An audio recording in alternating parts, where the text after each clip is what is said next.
Así, Sí, excelente. bien. Bueno, cuando Entonces, guste, bueno, Harold. sí. Buenas tardes nuevamente a todos. Nosotros venimos a hablarles sobre las ecuaciones de Maxwell. Eh, bueno, como una pequeña introducción, en 1865 el físico escocés James Clerk Maxwell formuló la teoría clásica del electromagnetismo, deduciendo así que la luz está hecha de campos eléctricos y magnéticos que se propagan por el espacio. No sé si tengo, creo que no encendí la cámara, pero ok, Sí, faltó la cámara, es cierto. ahí, no sé si Ahí me está. pueden, Sí, excelente, hoy sí. ahí está. Entonces, los campos eléctricos y magnéticos que se propagan por el espacio, la teoría que llevó a la predicción de la existencia de las ondas de radio y radiocomunicaciones. Anteriormente, en ese tiempo, se creía que la electricidad y el magnetismo eran fenómenos que no tenían una relación.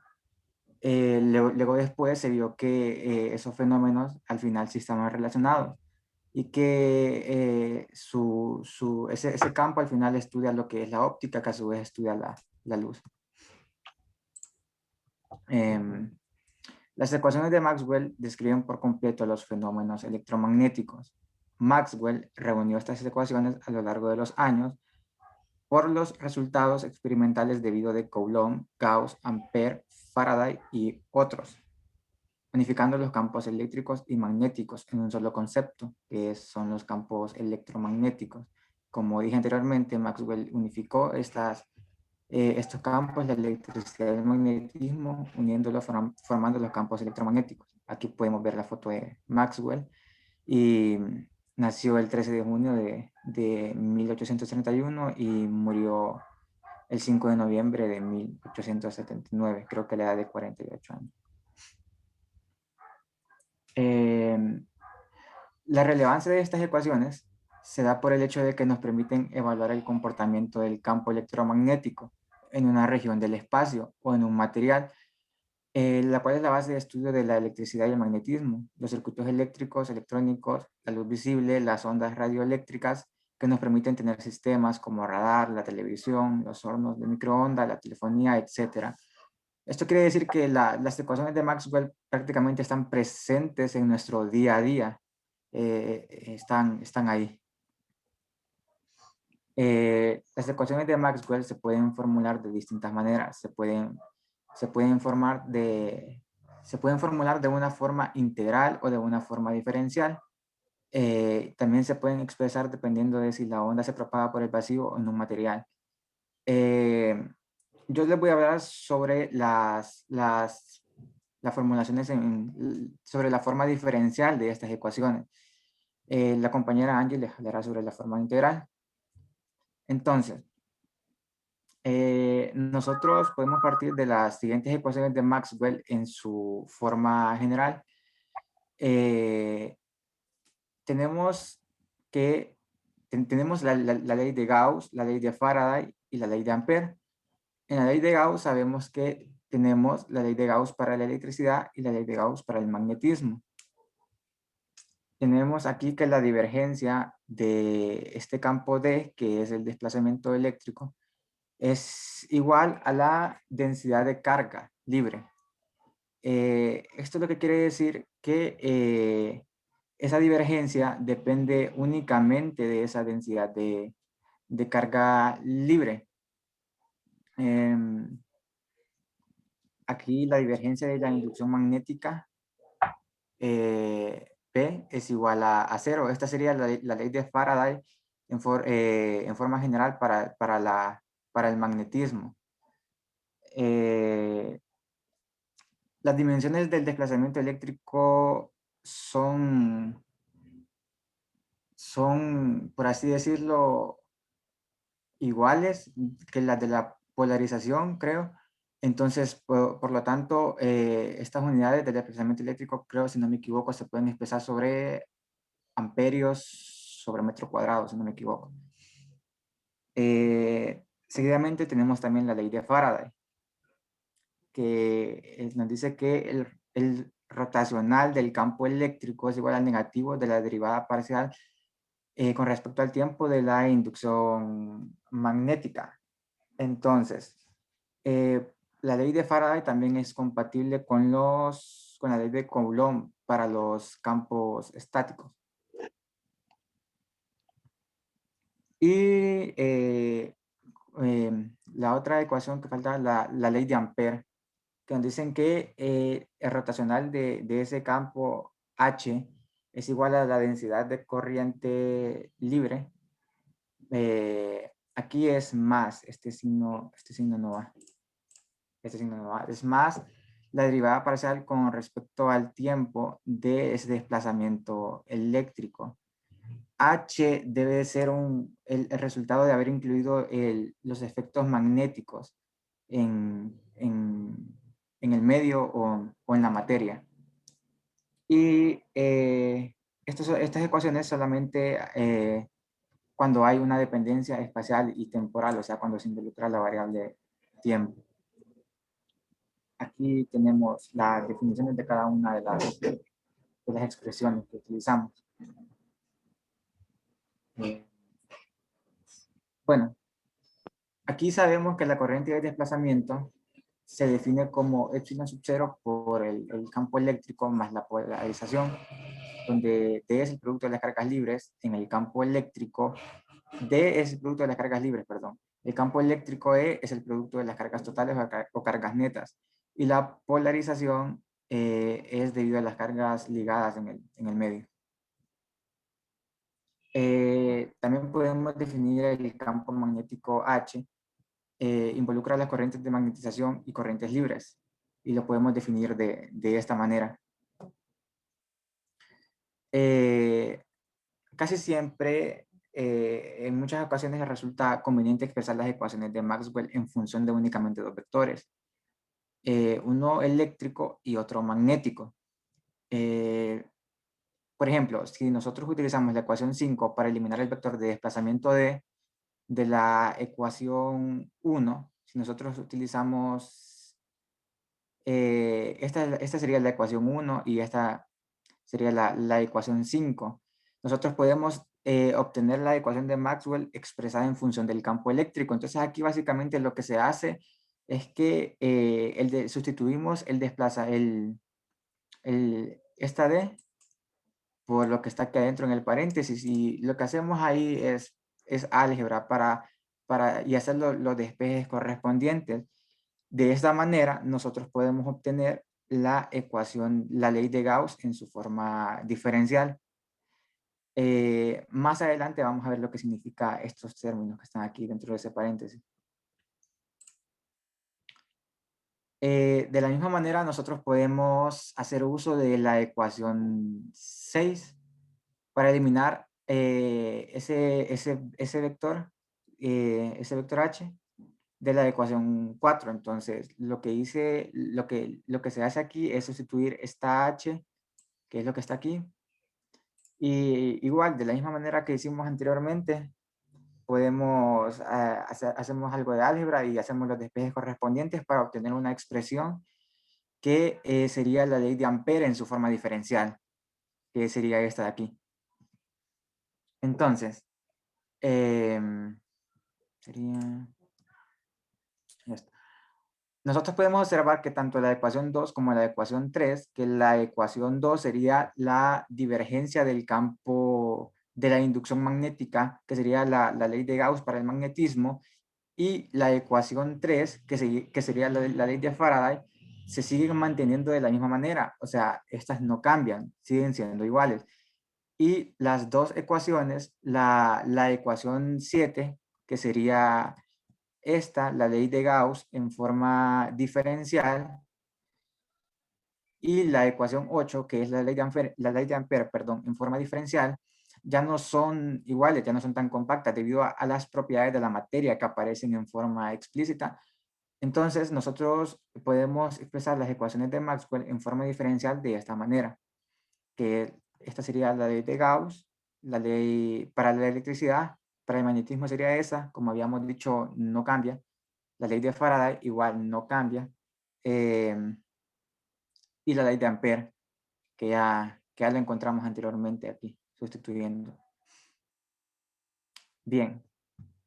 El término que está entre paréntesis de la ecuación 9, es decir, este término de aquí, esto, es la densidad total de la carga, escrita como la suma de las densidades de carga libre y ligada. De manera similar, el término que está entre paréntesis de la ecuación 12, es decir, esto sería, representa la densidad total de la corriente. Y de eso mismo, de la ecuación 12, se puede notar que las dos primeras partes corresponden a la densidad de corriente libre y a la densidad de corriente de magnetización, es decir, estas primeras dos partes. Luego, los dos últimos términos juntos representan la densidad de corriente y de desplazamiento, que se ve ahora que tiene dos contribuciones. La primera sería esta, epsilon sub 0 multiplicado por la derivada parcial con respecto al tiempo del campo eléctrico, que se encuentra presente aún en ausencia de la materia y es nombrada como densidad de corriente de desplazamiento en el vacío. Y el último término, que sería la derivada parcial del tiempo, la derivada parcial de la polarización con respecto al tiempo, que sería la densidad de corriente de polarización asociada con el movimiento de las cargas ligadas. Bien, ahora les voy a hablar un poco sobre las ecuaciones de Maxwell para medios isotrópicos homogéneos y lineales. Una importante y simplificadora situación especial ocurre cuando se manejan medios isotrópicos homogéneos lineales. Para simplificar, se verá aquí solamente el caso de que los materiales son IHL en todas sus propiedades. Entonces nosotros utilizaremos estas expresiones que están aquí, la ecuación 13 y la ecuación 14. Y además vamos a utilizar, además la corriente libre estaría por esta expresión de aquí. La corriente libre sería igual a sigma por el campo eléctrico.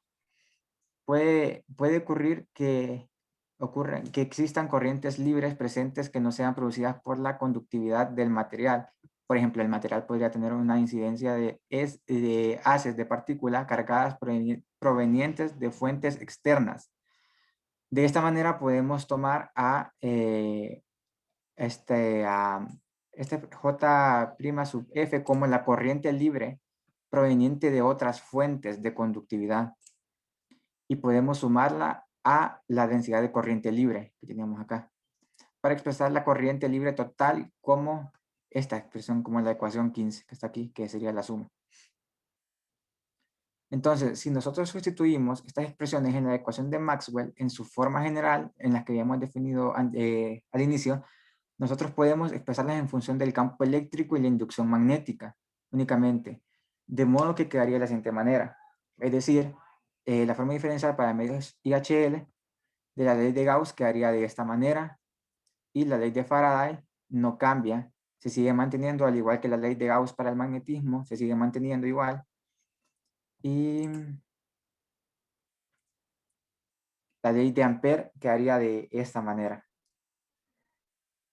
Y eso sería para la forma diferencial. Ahora la compañera Angie les explicará la forma integral de estas ecuaciones.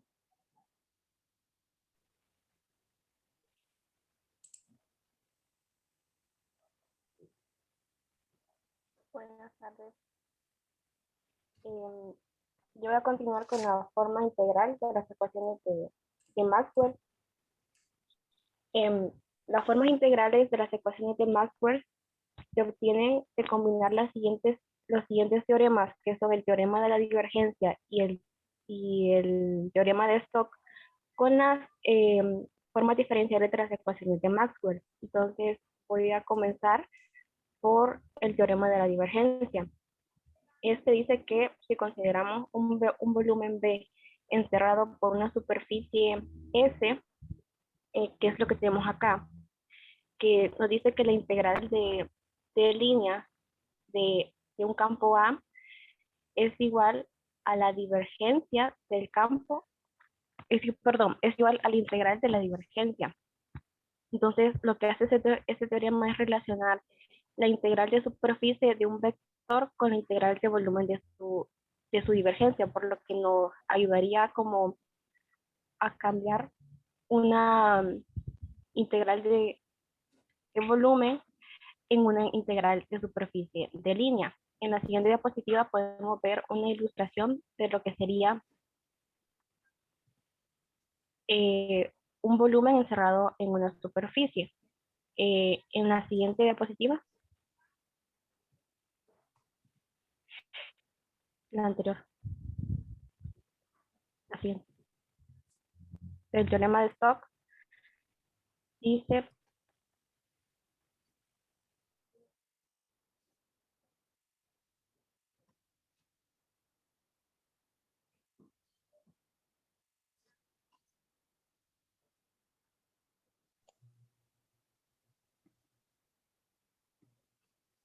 tal.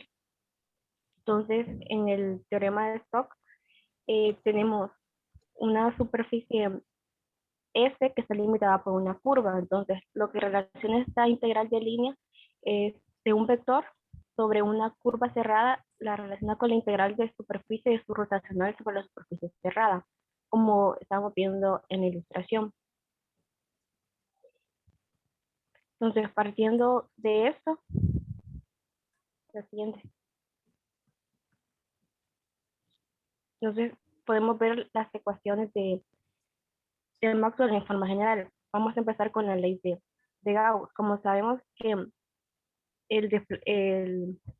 la densidad de desplazamiento es igual a la carga encerrada, y la carga encerrada es igual a la integral de ρ, que es la densidad de carga volumétrica. Entonces, si tomamos la forma diferencial 1 de la ecuación que habíamos visto, la ecuación 1, y aplicamos el teorema de la divergencia, entonces obtenemos la expresión para la ley de Gauss, que es la integral de línea de una superficie de la densidad de desplazamiento es igual a la integral de volumen de la carga libre. Eso sería, bueno, en la siguiente tenemos la ley de Gauss para el magnetismo. Entonces, si combinamos el teorema de la divergencia con esta expresión que es la divergencia de la inducción, que sabemos que es cero porque es un campo solenoidal, entonces al combinarla con la divergencia nos da que es igual a cero. En la siguiente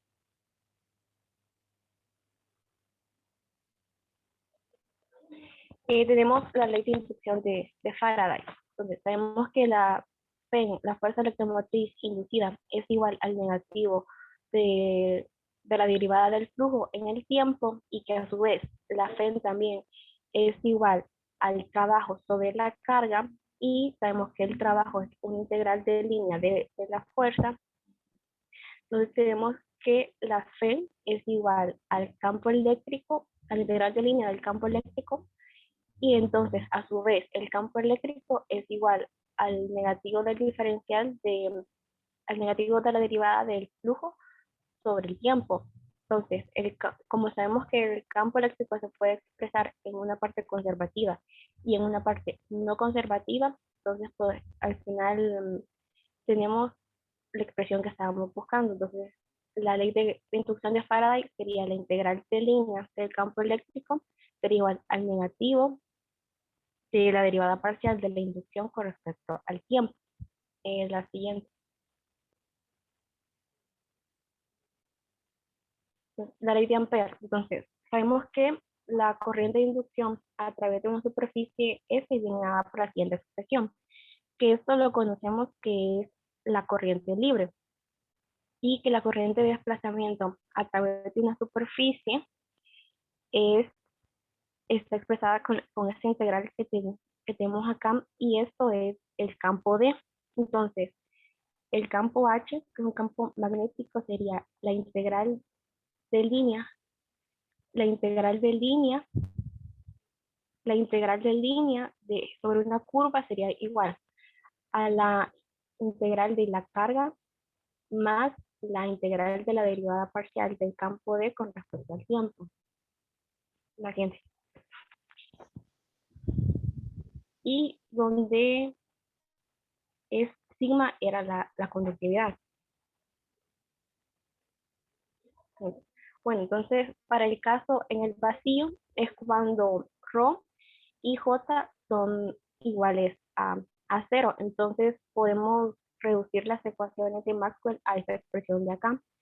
Entonces, donde la ley de Gauss cambia de la forma de que el integral de línea del campo eléctrico es igual a la carga sobre epsilon 0, que es la permitividad en el vacío. Y la ley de Gauss, pues esa no cambia. La siguiente. Y la ley de inducción de Faraday nos queda igual, nos queda que el campo eléctrico es igual a el diferencial del campo, el diferencial del flujo sobre el tiempo. Y la ley de Ampère nos queda que la integral de línea del campo, perdón, de la inducción es igual a μ0, que es la permitividad en el vacío por la corriente, y la corriente es la integral de la carga por una superficie. Y esto sería todo. Y a continuación están las bibliografías de las referencias que utilizamos para la presentación. Ok, muchachos. Bueno, no sé si alguien tiene alguna pregunta para el grupo.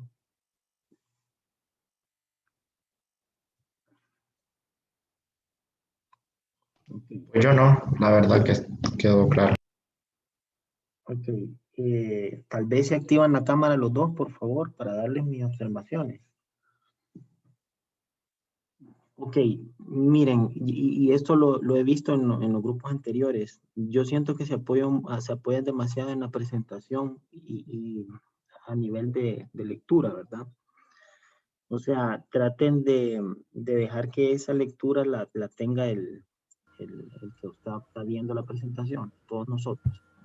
Y ustedes solo enfóquense en dar explicaciones adicionales o un tanto más generales. O sea, siento que eso sí es algo que hay que mejorar, ¿verdad? O sea, eviten en todo momento estar leyendo. Es como perder el tiempo, pues. O sea, traten de introducir o de hablar de los temas que ustedes entienden como tal, ¿verdad? Y den su propia explicación. Y lo otro es, bueno, en relación a este tipo de formulaciones, para el caso de la teoría electromagnética, es muy importante que ustedes, al poder describir una ecuación, no la describan matemáticamente, sino que la describan a nivel del significado físico, ¿verdad? Y eso es algo que el físico tiene que alcanzar, o sea, poder ver una ecuación y saber interpretar físicamente qué le está diciendo esto. O sea, no decir campo magnético más campo eléctrico igual a qué sé yo, o sea, sino que decir la implicación que tiene esta suma de estos dos campos es que genera pues este resultado, pues. O a nivel, por ejemplo, hay una ecuación por ahí que creo que era la ecuación 12, no sé si la pueden poner, porfa. La 12 o la 22, no me acuerdo. Era la que se refería, esa de ahí. No sé si alguno de ustedes dos, me pueden dar la interpretación física de esa ecuación. O sea, matemáticamente está clara que esas son integrales, superficie, de volumen, es una integral vectorial, la de superficie, etcétera. Entonces, pero el significado físico, o sea, me gustaría si alguien de ustedes dos me dice que entiende físicamente lo que le está diciendo esa ecuación. A ver. No, esa, la 22. Y tiene el micrófono apagado, Harold. No, que digo que en clases anteriores la utilizábamos para lo del volumen. Pero físicamente, ¿qué quiere decir eso? No, y si no saben, no se preocupen. Digan que no estoy claro, ¿no? Pero no sé si lo han escuchado anteriormente, el tema del flujo, por ejemplo, ¿verdad? Sí, es que eso lo explicaron en la clase de 321, pero yo la llevé hace tiempo ya, entonces no. Ok. ¿Y Angie, alguna idea?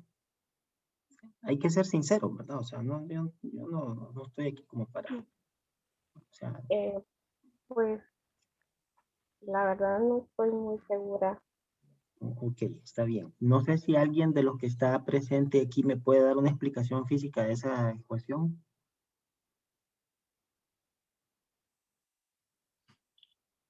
A ver.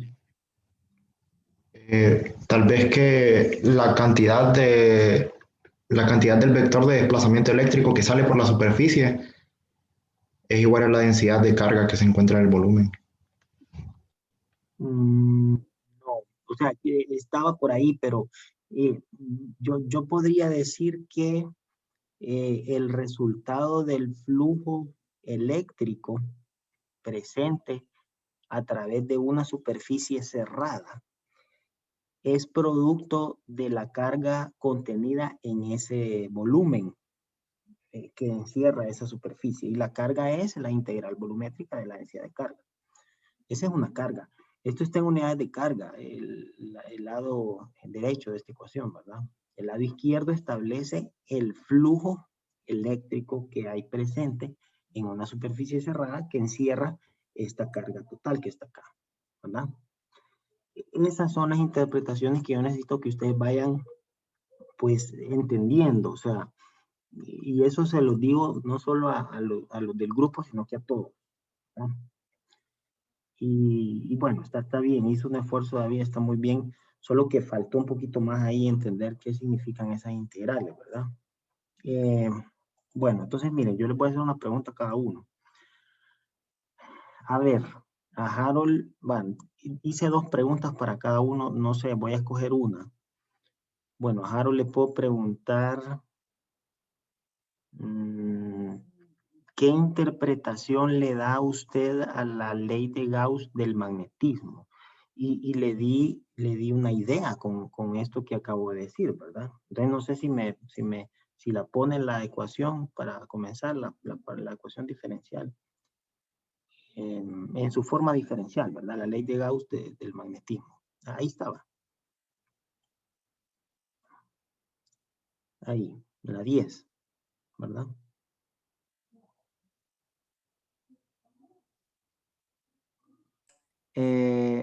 No, lo que yo entiendo es que lleva la densidad de... Cuando está en el vacío, solo sería ρ sobre la permitividad, pero ahorita que está en la forma diferencial, ya podemos como involucrar lo que es la polarización. No sé, Ok, usted tiene por ahí el teorema perdón, la ley de Gauss, ¿verdad? Creo que la en habían, forma general, sí, o sea, el teorema de Gauss, perdón, a ese me refiero. está creo aquí. No, esa es la ley de Gauss eléctrica y magnética, pero el teorema de Gauss le dice a usted que cuando usted calcula una integral volumétrica de una divergencia de un campo, el resultado es pues una integral de flujo, ¿verdad? Dada Sí, por una integral de una superficie cerrada. Creo que está por ahí, ¿verdad? no sé si Angie, no sé si... Pero no sé si estamos claros ahí. O sea, el teorema de Gauss, ese. Ese es, esa que estaba, no, la anterior. Esa de ahí, la 20. Entonces, imagínese que usted le va a sacar integral volumétrica a la ley de Gauss magnética. Usted va a tener aquí en el término de la derecha, va a tener, en vez de A, va a tener un B, ¿verdad? ¿Cierto? Ujú. Y del otro lado, ¿qué va a tener? Eh, Igual a cero, ¿cierto? Sí, Sí, la integral volumétrica de 0 le va a dar 0. Ok. sí. Si usted utiliza este teorema, usted va a poder decir que ahora la divergencia del campo de inducción magnética va a ser la integral de superficie, en una superficie cerrada, del campo inducción magnética, ¿verdad? Eso va a ser igual a 0. Entonces, ¿eso qué interpretación le puede dar a eso? Que no, que el campo magnético, que no hay un campo magnético ahí.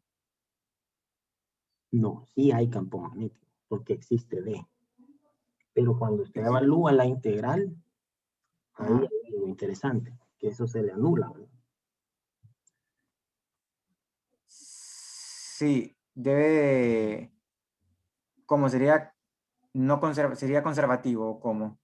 No, o sea, esa integral que aparece ahí en el miembro izquierdo de esa ecuación, lo puede identificar como qué, ¿cómo lo llamaría? Y creo que Angie lo mencionó varias veces. La integral de superficie. Sí, pero eso tiene que ver con algo. A ver si Angie le ayuda. O Con alguien. su flujo, ¿Con el qué me dice? con el, con el flujo. El flujo, ¿verdad? Esa es una integral Mm. que establece el flujo, ¿cierto? Entonces, ¿qué Ok. le está diciendo? ¿Qué le está diciendo la ley de Gauss magnética? Que hay un flujo magnético. Igual a 0, ¿cierto? Sí, Ah, ok. Bueno, entonces, lo que la ley le está diciendo a usted es que al aplicar las integrales, usted se va a dar cuenta que el flujo neto sobre una superficie cerrada es igual a 0, magnético. Eso es lo que dice que todas las líneas que salen de campo tienen que entrar en la misma cantidad. Y eso es la no presencia de monopolos magnéticos. O sea, monopolos eléctricos existen. Si usted pone una carga va a haber un flujo neto. sí, los Eso sí, monopolos obviamente. magnéticos no. Los monopolos magnéticos no. Porque si no, entonces esa integral sería diferente de 0.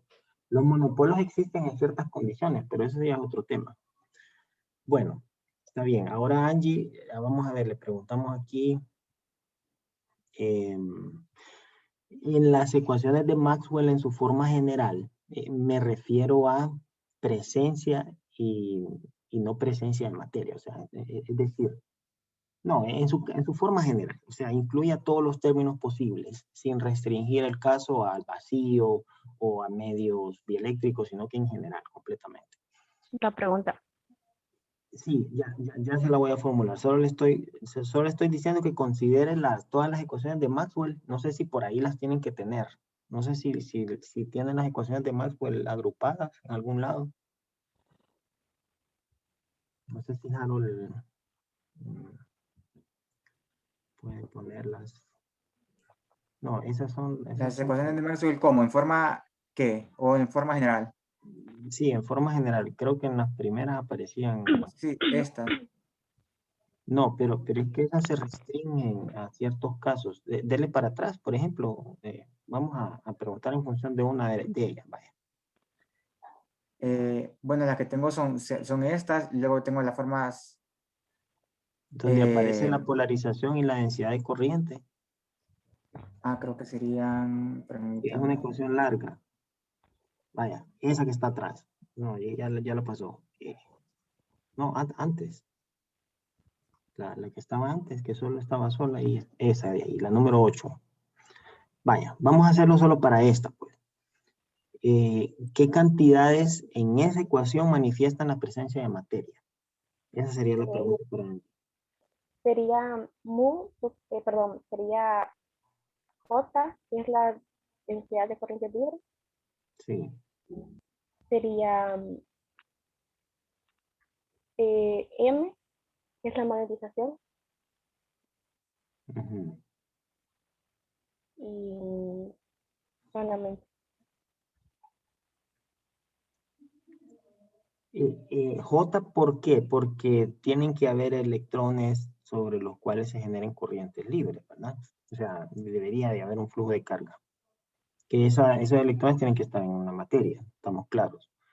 La magnetización de forma similar, ¿verdad? Tienen que haber algún tipo de dipolos magnéticos por ahí, producto de momento magnético de los electrones o algo así.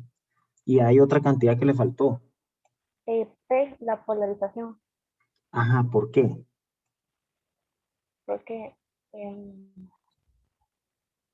No sé si identifica la polarización físicamente, ¿qué quiere decir? pues cuando en un medio, no recuerdo mal, dieléctrico, Ajá, está asociada con medios dieléctricos, ¿verdad? Y los medios dieléctricos, ¿qué tipo de carga tienen? ¿Cargas ligadas o cargas libres? tienen cargas ligadas. Ajá. ¿Y qué medios tienen cargas libres? Estamos abusando de su nobleza. Los Dígame que qué tienen medios cargas tienen, ajá, cargas libres. serían los y HL. No. A ver, Harold. Me estoy pasando un poquito, estoy abusando del tiempo del otro grupo, pero ya con esto ¿Puede termino. repetir la pregunta? O sea, Angie dice que la polarización está asociado con cierto tipo de carga, cargas ligadas, me dijo, ¿verdad, Angie? Sí, Ajá. Y entonces, eso se restringe a un tipo de medio. ¿Qué tipo de medio tiene cargas ligadas? Mm, Que no tengan mm, cargas libres, vaya. No que cargas no ligadas. sería en- en el vacío. sí, en el No, vacío no tienen, creo. no, No, no, no, en el vacío no hay cargas. Los medios dieléctricos son los que tienen las cargas ligadas. Los medios dieléctricos, que no se les olvide eso, ¿verdad? ok. ¿Quiénes son los que tienen las cargas libres entonces? Mm, Ujú. ¿Han escuchado hablar ustedes de los electrones en la capa de conducción, capa de valencia? ¿Qué materiales tienen ese tipo de cargas? A ver, alguien de la audiencia. Los conductores, Los medios conductores, ¿verdad? Perfecto. O sea, la polarización solo se asocia con medios dieléctricos, por el tipo de cargas que tienen, son cargas ligadas. Entonces, estamos bien. Bueno, muchachos, excelente. Tomen en cuenta las observaciones que hice, ¿verdad? No solo ustedes, sino que todos los demás. Bueno, entonces, me envían la presentación o la suben o me la mandan al grupo, por favor, para yo poder tenerla ahí. Bueno, muchachos, entonces sigue que continúe el siguiente grupo, por favor, ahí, el de David. está bien, ya comparto, licenciado. Sí. A ver, solo me quiero asegurar. Esta representación. Sí.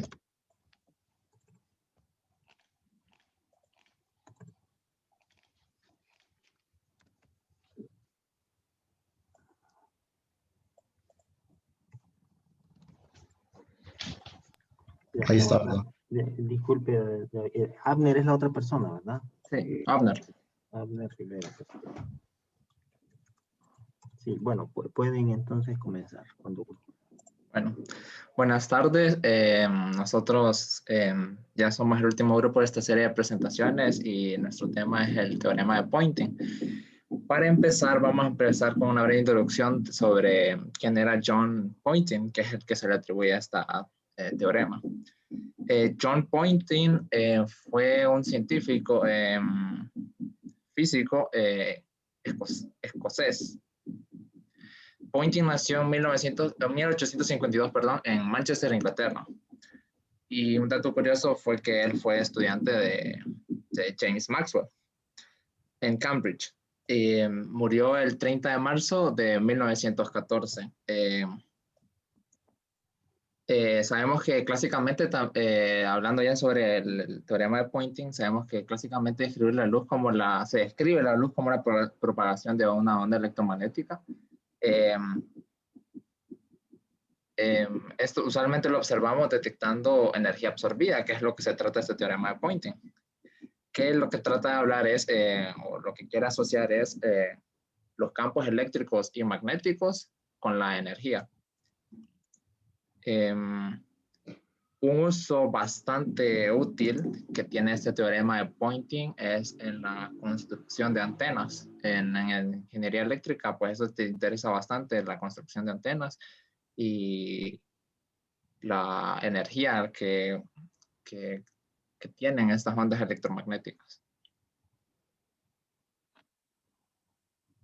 David.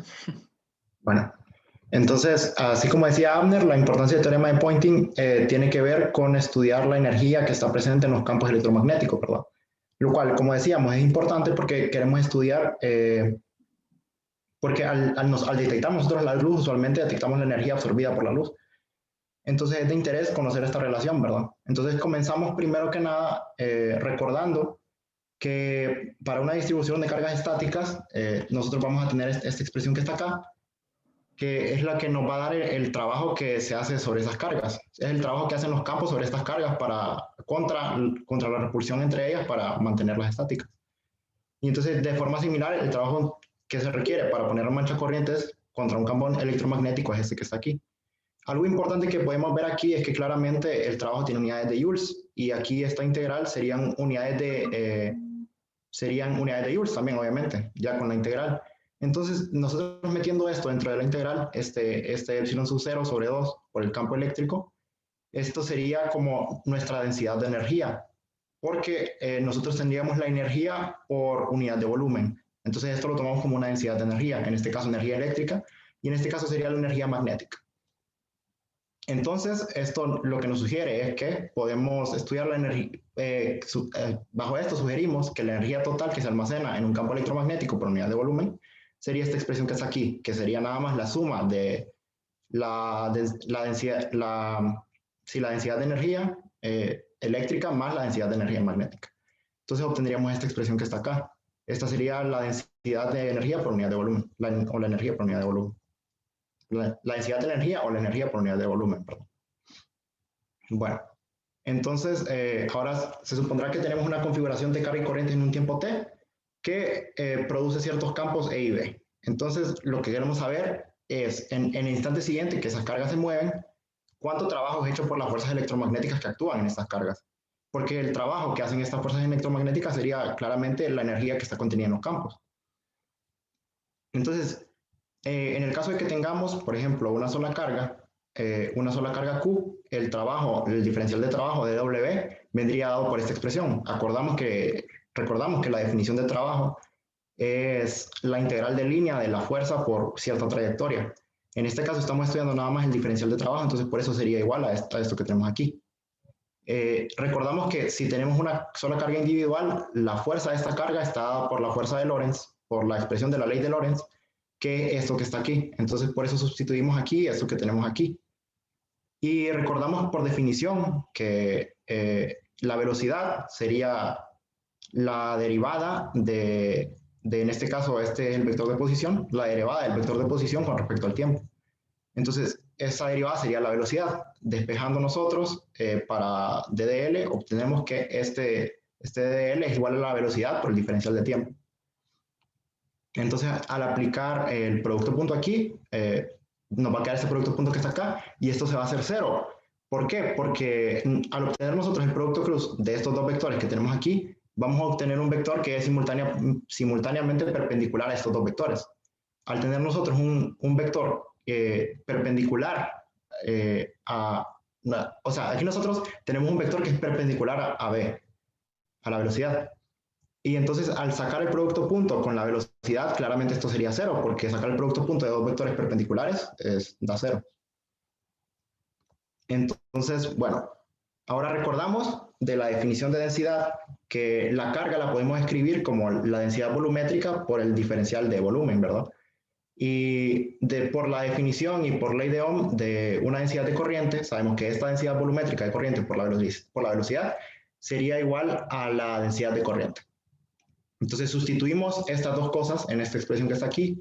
Primero sustituimos la carga por ρ de tau y obtenemos aquí esto que sustituimos aquí, perdón, esta carga, obtenemos ρ aquí y el d de tau aquí. Y recordamos que ρ por b, como estábamos diciendo antes, la densidad por la velocidad es igual a la densidad de corriente. y tenemos esta expresión que está aquí. Si nosotros pasáramos, como recordamos que esto es igual a este diferencial de trabajo, para una carga individual, nosotros podemos pasar a dividir este diferencial, pasar a dividir, entre comillas, se dice, porque, bueno, pasamos este diferencial al otro lado y entonces esto nos tendría el trabajo por unidad de tiempo por cada carga individual. Una vez nosotros sumamos todas esas cargas individuales sobre un volumen, obtendríamos el diferencial de trabajo total sobre ese tiempo, que es lo que tenemos aquí. Entonces, la razón a la cual el trabajo es hecho pues, en todas las cargas en un volumen B es esta que tenemos acá. La integral, claro, es sobre el volumen B, para sumar todas las cargas que tenemos en este volumen. Ok, entonces aquí, como les decía, se ve de forma clara que esto es la potencia, claramente. Entonces, esto también tiene que tener unidades de potencia. Entonces, esto vendría siendo como la potencia por unidad de volumen. Entonces, esto sería la potencia con la unidad de volumen, lo cual es consistente con lo que hemos estudiado anteriormente. Aquí cito a Wagner, no lo voy a poner, pero si recordamos lo que estudiamos nosotros en 4.15, la potencia por unidad de volumen es precisamente esta expresión que tenemos acá. Y el Wagner lo deduce de otra forma, lo deduce suponiendo un cilindro esférico en un medio y de ahí se saca esta expresión. Entonces, esto es consistente con lo que hemos estudiado nosotros en clases anteriores, como por ejemplo en 4.15. Ahora, queremos encontrar una expresión para lo que queremos hacer, básicamente lo que hace el teorema de Poynting, es encontrar una expresión para esta razón del trabajo por unidad de tiempo en forma de nada más de los campos eléctricos y magnéticos. Aquí tenemos una densidad de corriente. Entonces, lo que queremos hacer es deshacernos de esa densidad de corriente y obtener una expresión que nada más dependa de los campos eléctricos y magnéticos. Para esto, tomamos la ley de Ampère-Maxwell. Como podemos ver que aquí despejamos para J ya de una vez, porque la ley de Ampère, la ley de Ampère-Maxwell es la del rotacional del campo de inducción. Entonces, esto pasaría aquí multiplicando, esto pasaría sumando, y esto tendríamos la ley original, ¿verdad? Aquí ya lo despejamos de una vez. Y entonces nada más sustituimos en la expresión que tenemos aquí para, aquí en E sub J, nada más sustituimos. Y podemos ver fácilmente que esto se distribuye y obtenemos esto que está acá. Queremos obtener una expresión simplificada de esto. Entonces, recordamos aquí una propiedad del cálculo vectorial, que es que la divergencia de un producto cruz está dada por esta expresión que está aquí. Entonces, esta es la expresión que nosotros queremos. Entonces, vamos a despejar para ella. Despejamos para ella. Y recordamos aquí la ley de Faraday para sustituir este campo. Ya veremos la razón por la cual hacer esto dentro de poco. Ya vamos a ver la razón por la cual estamos haciendo esto. Se va a ver claro dentro de poco. Entonces, bueno, recordamos aquí la ley de Faraday y este rotacional que tenemos acá no sería nada más que el negativo de la derivada del campo magnético. Entonces, tendríamos esto que está acá para la expresión que teníamos aquí originalmente para esto. Entonces, ya sustituyendo, podemos ver aquí que el producto punto y ¿cómo se llama? Y la derivada temporal conmutan. Entonces, yo puedo meter esto aquí y tendríamos que B punto B, lo cual sería la magnitud de B al cuadrado. Lo mismo con esta expresión que tenemos aquí, podemos ver que tenemos lo mismo, esto conmuta y obtenemos E punto E, que sería la magnitud de E al cuadrado. Entonces, aquí obtenemos esto que tenemos aquí, que podemos notar que esta expresión que tenemos aquí es justamente la expresión que teníamos para la energía aquí arriba. A ver, esta expresión que tenemos acá para la energía. Y bueno, y aquí esta expresión la sacamos de aquí, de lo que nos resultó de haber hecho las propiedades con esta expresión que está acá. Y obtenemos la expresión de E y J en términos de, aquí hay un pequeño error creo, aquí es un medio de esto. Entonces sustituimos esto en 6, que es la ecuación que teníamos originalmente, y obtenemos que esta razón es igual a esto. Sacamos la derivada aquí, y tenemos esta expresión que está acá. Esto podemos ver que usando el teorema de Gauss lo podemos expresar como una integral de superficie y obtendríamos esto que está acá, esta integral de superficie que está aquí. Entonces, esa es la superficie que acota este volumen claramente y esto es lo que se conoce como el teorema de Poynting. podemos ver que estamos expresando la razón a la que se hace trabajo, nada más en función de los campos eléctrico y magnético. Y básicamente, ¿qué sería esto? Sería decir que la razón a la que se hace trabajo para ese sistema de cargas es igual a la razón a la que se pierde energía, esta es la energía, la razón a la que se pierde energía en el volumen, menos, la densidad que sale, el flujo de energía que sale por los límites del sistema, ¿verdad?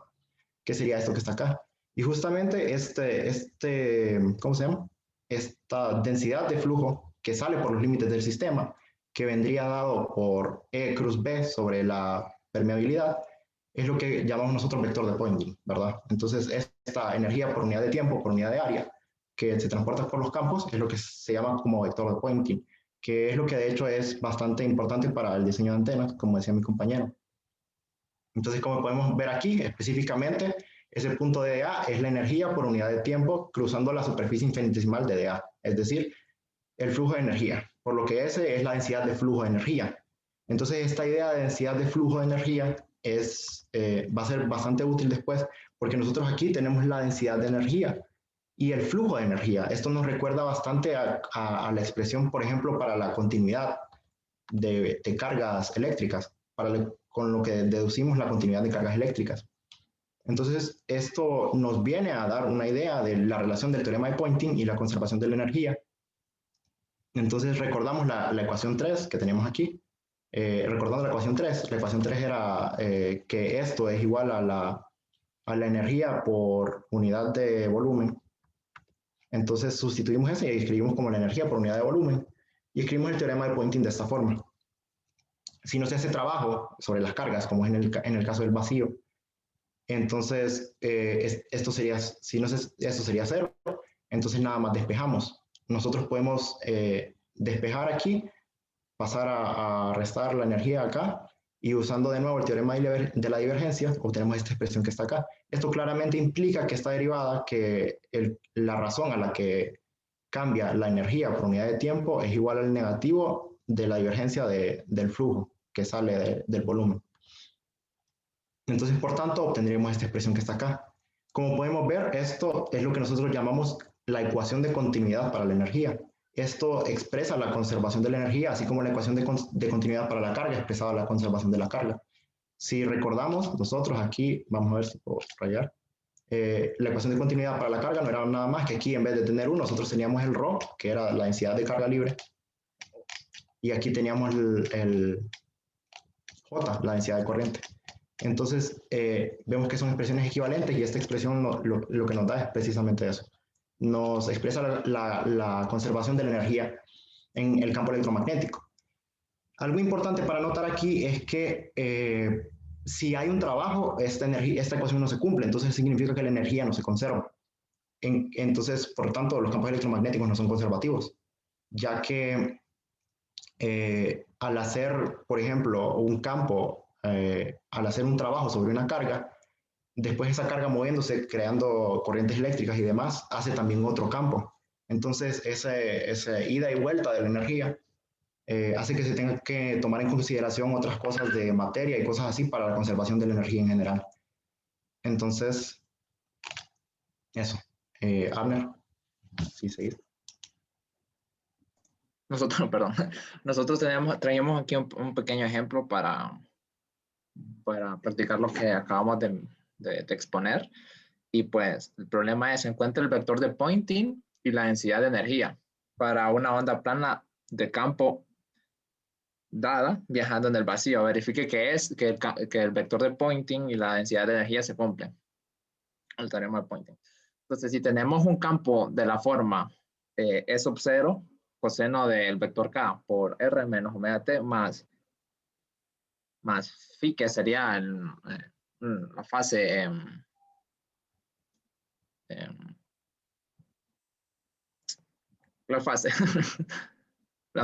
un campo de la forma y un campo de la forma B, que bueno, estos dos campos los podemos relacionar. Esto aquí están dados, la que uno lo está asumiendo, pero en realidad uno los puede comprobar usando la ley de Faraday, que aquí se cumple con la ecuación 11.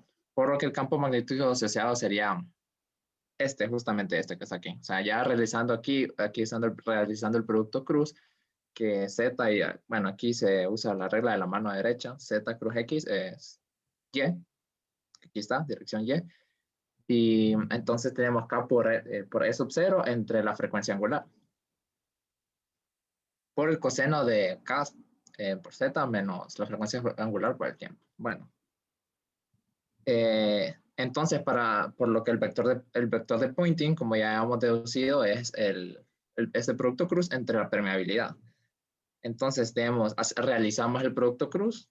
Aquí, bueno, aquí hay que tomar en consideración una expresión que es que la frecuencia angular es igual a el número de onda por la velocidad de la luz en el vacío. Aquí estamos trabajando con medios en el vacío. Y recordando que esa expresión del vector de Poynting fue demostrada con la energía en el vacío, o sea, la potencia en el vacío.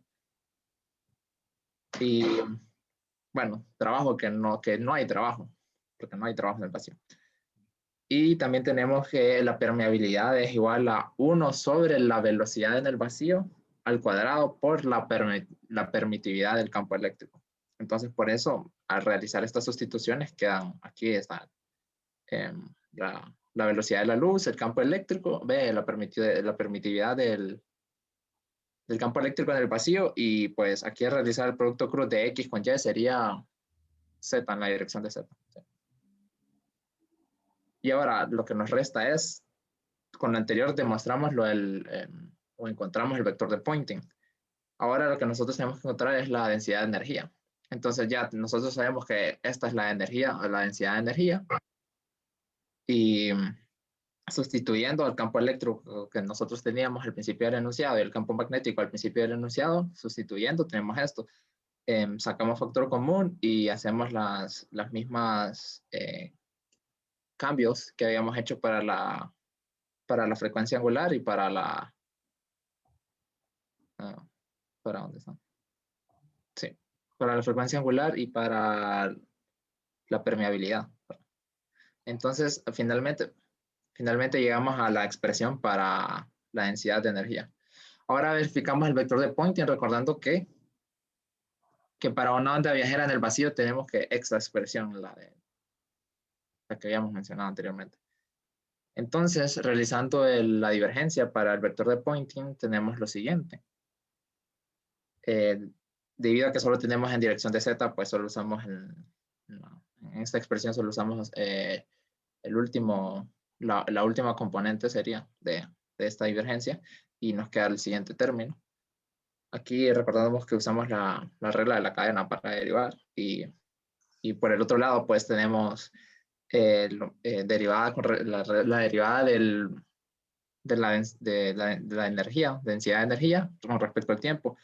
Entonces, bueno, solo derivamos con respecto al tiempo y solo tenemos una dependencia del tiempo en el coseno dentro del coseno, y pues otra vez utilizamos la regla de la cadena, y pues aquí podemos ver que quedan expresiones bastante similares y pues solo es el negativo, y sabemos que aquí en la divergencia del vector de Poynting tenemos el vector negativo, que al multiplicarlo con la expresión que nos había quedado, pues nos queda un equivalente. Por lo tanto, se comprueba que esta expresión. Y pues estas son nuestras bibliografías. Usamos Griffiths, la sección 8.1.2 por si la quieren revisar, y Wagner y Pitts-Ross. Y bueno, eso sería todo. Muchas gracias. Muy bien, muchachos. No sé si alguien tiene alguna pregunta de los presentes. Okay. No, casi nadie pregunta, ¿verdad? Como una pregunta ha habido en estas presentaciones que hemos tenido. Bueno, yo sí les voy a preguntar. A ver, a David le pregunto, ¿cómo interpreta usted físicamente el vector de Poynting? O sea, ¿qué le está diciendo? El vector de Poynting es básicamente la densidad de flujo de energía. Ok, pero ¿qué me dice? O sea, está bien. Densidad de flujo de energía. Sería como una densidad de energía que establece un flujo. A ver, Pero, ¿qué me dice la magnitud y qué me dice la dirección? Vaya, de ese vector. Pues el flujo, la dirección diría para dónde está fluyendo la energía, ¿verdad? Al ser, porque eso es un flujo, es como, podríamos decir, un análogo a la corriente eléctrica. Entonces la corriente eléctrica nos dice hacia dónde se están moviendo las cargas, la densidad de flujo nos diría hacia dónde se está moviendo la energía. Y entonces básicamente la magnitud sería la magnitud de la energía que se está moviendo por cierta área. Y si eso es una densidad, me imagino que tiene que ser en unidades de volumen, ¿verdad? Esa densidad, por supuesto. Sí, sí. Y debería de integrar en todo el espacio para obtener qué unidades al final. Para obtener unidades de energía. Se integra sobre una superficie, se obtienen unidades de energía. O sea que unidades de joules, a eso se refiere. ¿Estás seguro? Sí. Ok, bueno, está bien. Ok, ahora a Abner le pregunto, ¿qué unidades tiene el vector de Poynting en continuación a lo que dijo David?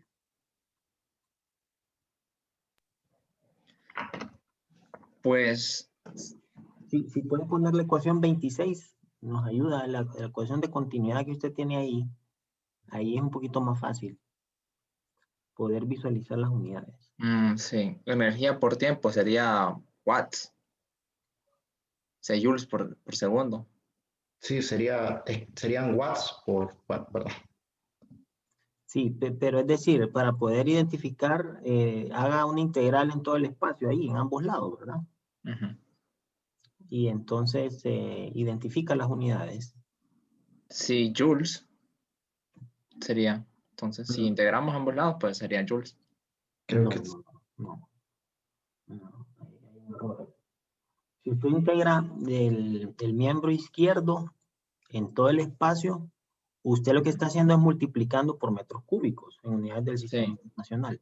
Ujú. ¿Qué unidad le queda a ese término? Ahí como está, ahí me mencionó algo usted al inicio que sí iba bien, pero ¿qué unidades solo qué unidades tiene la parcial que tiene ahí con respecto a T? Watts. Ajá, perfecto. Watts Ahora por sí, metro cúbico, entonces. cuando usted no. O sea, Integro. ahorita como está, Ujú. usted no puede tener watts no puede tener watts, porque es Sí. una densidad, Ujú. ¿cierto? Entonces, Sí. Sí, entre. Sí, ajá, al ser una densidad, entonces sería, digamos, como la energía por unidad de, digamos, podría ser distancia, ya que puede ser, ya que es una densidad, pero como es una densidad volumétrica, lo que usted me está mencionando, al sí, ser una integral de volumen, entonces serían watts por metro, entre metros cúbicos o por metros cúbicos. ajá, ok, esas son las unidades que tiene ese miembro así como está, el miembro Ok, izquierdo, ¿verdad? sí, sí. Bueno, y cuando aplica la integral de volumen al otro lado, aplica, imagino, el teorema de la divergencia, ¿verdad? Entonces, ¿qué Sí. unidades va a estar para ese? La divergencia. Ujú. Me queda la integral de área, entonces De sería, superficie, ¿verdad? Sí. sí, serían, Déjelo, sería, si no me contesta, entonces le pregunto a usted, David. ok.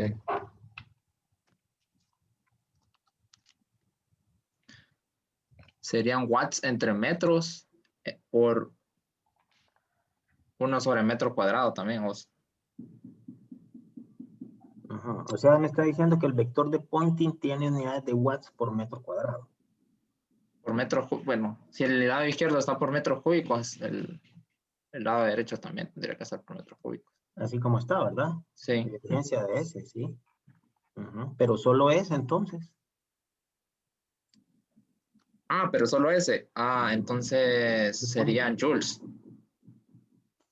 No, ya que no se está derivando, pues. no, ya le di varios intentos. No sé si David me ayuda. Sí, serían watts por metro cúbico, por metro cuadrado, perdón, porque la divergencia le da un 1 sobre metro. Ajá, sí, ¿verdad? Porque usted calcula una parcial con respecto a una coordenada espacial, ¿verdad? Ujú. Sí. Sí, está bien, watts por metro cuadrado, ¿verdad? Sí, watts por metro cuadrado son. Bueno, entonces, no sé, ¿qué más? Creo que con esto podemos cerrar. Y pues al final estuvieron muy bien las presentaciones, ¿verdad? Siempre compartan el archivo que tienen ahí. Y, Sí. y bueno, yo utilizo la rúbrica que yo les compartí por ahí, ¿verdad? Entonces ya tenemos la primera experiencia de las presentaciones estas para poder corregir todas esas, o subsanar todas esas observaciones en base a las observaciones que yo les hice. Y así tengan pues una mejor nota en la siguiente presentación que les toque, ¿verdad? Entonces estaríamos viéndonos el próximo martes, ¿verdad? Y bueno, cuídense todos, ahí vamos a estar en comunicación siempre pendiente de sus dudas, consultas. Está bien, licenciado, muchas gracias. Bueno, listo, muchachos. Cuídense. Nos vemos. Nos vemos Vamos. el martes. Sí, el martes. Martes en la clase. Bueno, está bien. Saludos a todos.